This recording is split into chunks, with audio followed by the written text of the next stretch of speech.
संदीप की शादी एक सुंदर सी लड़की से 5 साल पहले हुई थी, लेकिन उसे हमेशा लगता था कि वह उसे धोखा दे रही है, क्योंकि उसकी पत्नी के कुछ व्यवहार बहुत ही संदिग्ध थे। वह चैटिंग करते समय लगातार हंसती और मुस्कुराती रहती थी। जब भी संदीप उससे पूछता कि वह किससे मैसेज कर रही है, वह कभी सहेली कहती, कभी माँ कहती, कभी कुछ दोस्त।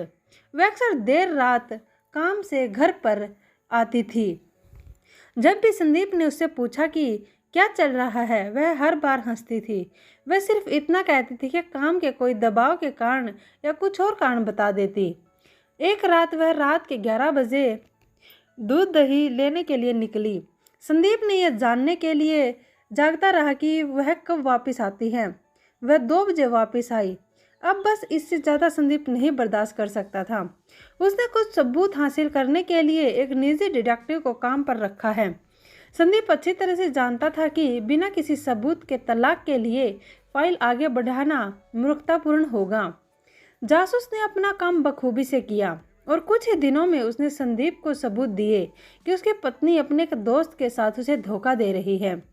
संदीप उसे तलाक देने के लिए तैयार था, लेकिन उसने सही समय आने का और उस पर हुए अन्याय का बदला लेने का इंतजार किया। उसकी पत्नी का जन्मदिन कुछ ही हफ्तों में था।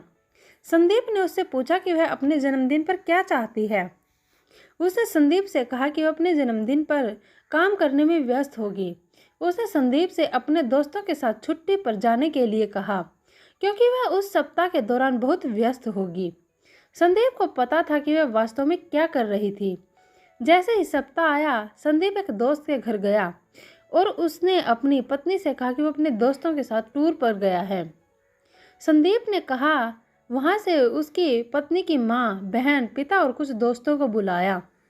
उसने उनसे कहा कि वो उसके जन्मदिन पर उसे एक बड़ा सरप्राइज देना चाहता है। संदीप ने उनसे कहा कि हम उसे सरप्राइज देने के लिए उसके कमरे में घुसेंगे। सुबह का समय था। घड़ी का समय 7:15 था। संदीप अपने अपार्टमेंट के ठीक बाहर सभी से मिला। वो सब लिफ्ट में गए और अब कुल मिलाकर 7 से 8 लोग थे।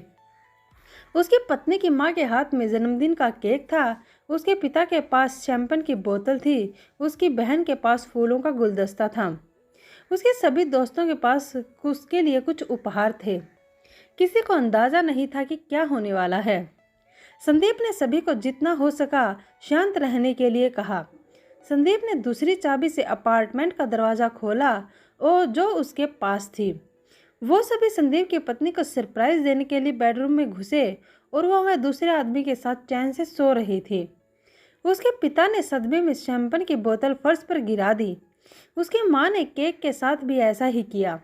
संदीप ने ऐसा दिखावा किया जैसे वो इस घटना से काफ़ी टूट गया हो और जैसे उसे कुछ भी पता नहीं था और उसके दिमाग में बस यही चल रहा था, इससे अच्छा जन्मदिन का तोहफा कोई और ही हो ही नहीं सकता जो किसी पत्नी ने अपनी बेवफा पत्नी को दिया हो।